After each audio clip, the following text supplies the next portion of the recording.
Assalamualaikum warahmatullahi wabarakatuh.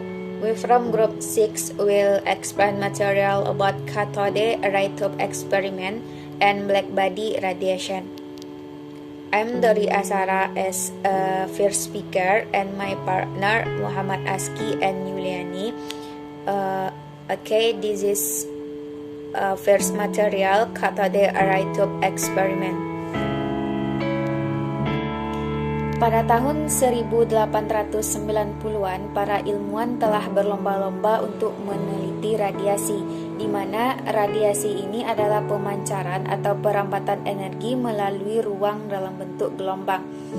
Informasi yang diperoleh dari penelitian ini memberikan sumbangan besar pada pemahaman kita tentang struktur atom. Nah, salah satu alat yang digunakan untuk menyelidiki fenomena ini adalah tabung sinar katoda. Tabung ini berupa tabung kaca yang sebagian besar udaranya sudah disedot keluar. Ketika dua lempeng logam dihubungkan dengan sumber tegangan tinggi, lempeng yang bermuatan negatif disebut dengan katoda. Nah, sinar katoda ini tertarik ke lempeng bermuatan positif yang disebut dengan anoda. Sinar itu akan melewati suatu lubang dan terus merambat menuju ujung tabung yang satunya. Ketika sinar ini menumbuk permukaan yang telah dilapisi secara khusus, sinar katoda tersebut menghasilkan pendaran yang kuat atau cahaya yang terang. Jadi, pengertian tabung sinar katoda adalah tabung kaca hampa udara yang memiliki logam sebagai elektrode pada kedua ujung tabung. Jika tegangan listrik yang cukup tinggi diberikan pada elektrode, sinar katode mengalir dari elektrode negatif atau katode ke ujung elektrode positif atau anode. Nah, sinar katode ini memiliki beberapa sifat, yaitu memiliki 5 sifat. Yang pertama yaitu merambat tegak lurus dari permukaan katode menuju anode, di mana katode yang bermuatan negatif dan anode yang bermuatan positif. Yang kedua, yaitu merupakan partikel kecil yang tidak dapat dilihat. Yang ketiga, bermuatan negatif sehingga dalam medan magnet dan medan listrik dibelokkan ke kutub positif. Selanjutnya yang keempat yaitu memiliki sifat cahaya dan sifat materi. Dan yang terakhir, tidak tergantung pada jenis gas dan jenis elektrode. Eksperimen sinar katode bertujuan untuk menentukan perbandingan muatan dan massa elektron.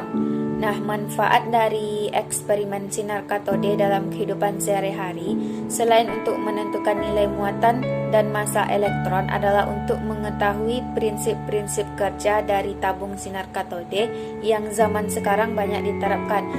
Salah satu contoh yaitu pada alat-alat elektronika yang menggunakan prinsip kerja dari tabung sinar katode seperti osiloskop, elektrokardiogram, dan juga televisi.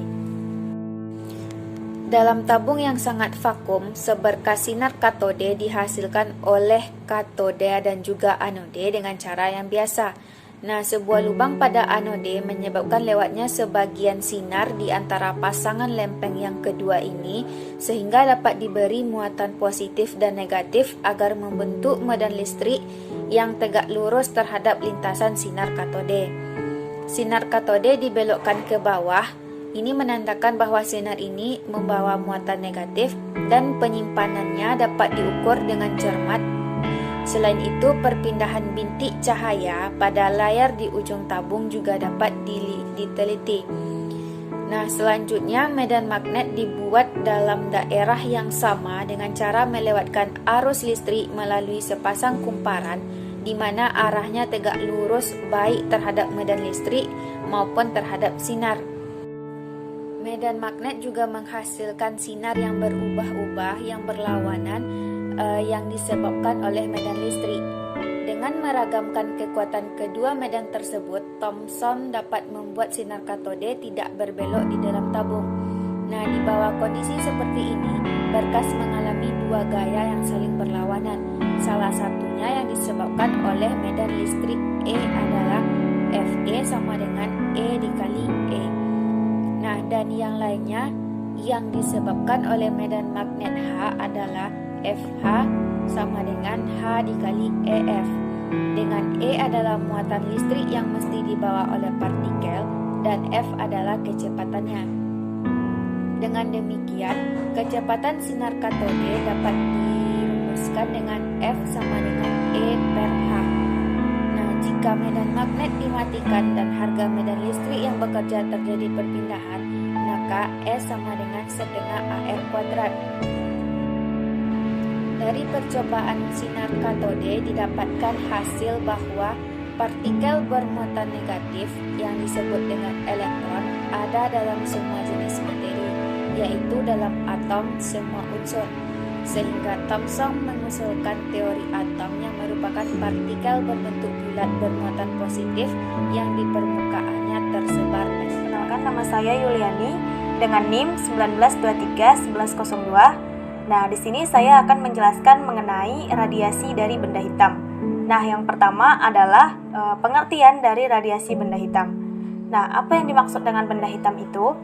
Benda hitam adalah sebuah benda di mana radiasi yang terkena ataupun jatuh ke benda tersebut akan diserap seluruhnya atau tidak ada yang dipantulkan ataupun tidak ada yang dipancarkan kembali.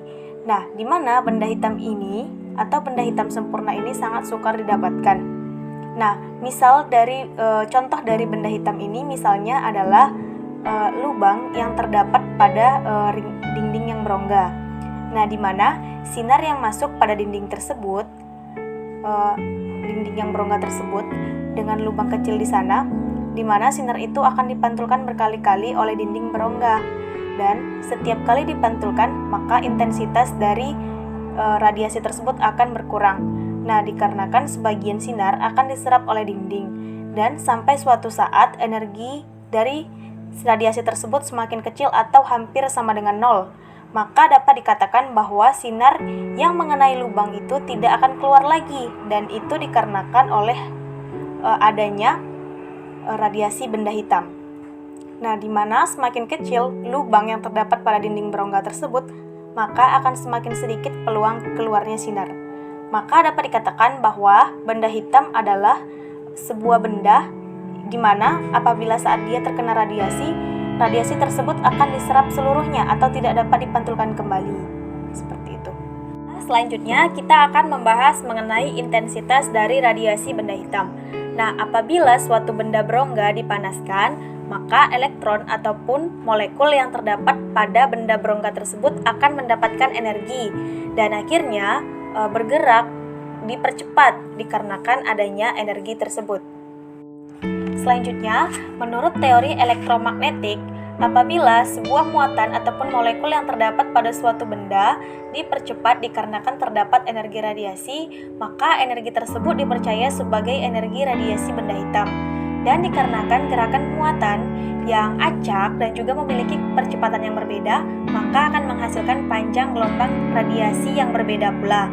Dan untuk mengetahuinya, maka dapat menggunakan peralatan seperti yang terlihat pada gambar di PPT, di mana pada gambar tersebut terlihat radiasi yang mengenai sebuah prisma, di mana prisma tersebut akan mengurai berkas radiasi. Misalnya saja sinar matahari yang diuraikan warnanya. Nah, dengan mengatur sudutnya, maka kita dapat mengukur intensitas radiasi untuk tiap panjang gelombang yang berbeda. Kita akan membahas mengenai hukum Wien ataupun hukum pergeseran Wien, di mana Wien mengamati hubungan antara panjang gelombang dan juga suhu ataupun T, di mana menghasilkan bahwa panjang gelombang maksimum akan berbanding terbalik dengan suhu suatu benda, yaitu rumusnya panjang gelombang maksimum sama dengan B dikali 1 per T, ataupun panjang gelombang maksimum dikali suhu sama dengan B, di mana B ini adalah merupakan sebuah ketetapan, yaitu bernilai 2,898 dikali 10 pangkat min 3 MK. Nah, selanjutnya kita akan membahas mengenai teori spektrum radiasi benda hitam. Nah, di mana radiasi benda hitam ini memiliki karakteristik yaitu spektrum frekuensi yang kontinu yang bergantung hanya pada suhu suatu benda. Dalam menurunkan teorinya, Planck ini memakai anggapan seperti Rayleigh-Jeans, yaitu menganggap bahwa radiasi yang dihasilkan oleh sebuah muatan ataupun sebuah molekul dari molekul yang bergetar. Dan di samping itu dia juga menambahkan 2 buah asumsi yang sangat kontroversial mengenai osilasi molekul-molekul pada dinding yang berongga. Yang pertama yaitu molekul-molekul yang berosilasi akan memancarkan energi diskrit atau tidak kontinu, di mana En yang diberikan dengan rumus yaitu E sama dengan N dikali H dikali F. Dan dengan N merupakan bilangan bulat positif yang dinamakan juga dengan bilangan kuantum. Dan F adalah frekuensi dari getaran-getaran molekul ini, sehingga energi dari molekul ini dikatakan terkuantisasi, dan juga keadaan di mana energi diperbolehkan juga dinamakan dengan keadaan kuantum. Nah, yang kedua yaitu molekul-molekul yang memancarkan ataupun menyerap energi dalam satuan-satuan energi yang diskrit yang dinamakan kuanta ataupun yang di belakangnya disebut juga dengan foton, di mana tiap foton ini mempunyai energi sebesar E sama dengan H dikali F, di mana molekul akan memancarkan atau menyerap energinya hanya ketika dia berubah keadaan kuantumnya. Dan apabila ia tetap pada suatu keadaan kuantum di mana tidak ada energi yang dipancarkan ataupun diserap. Dengan asumsinya ini, Planck berhasil mempelopori terbukanya cabang baru dalam fisika, yaitu dikenal juga dengan mekanika kuantum. Baiklah, sekian presentasi dari kami. Apabila terdapat kata-kata yang salah dalam menerangkan ataupun menjelaskan materi, kami mohon maaf. Wassalamualaikum warahmatullahi wabarakatuh, and thank you.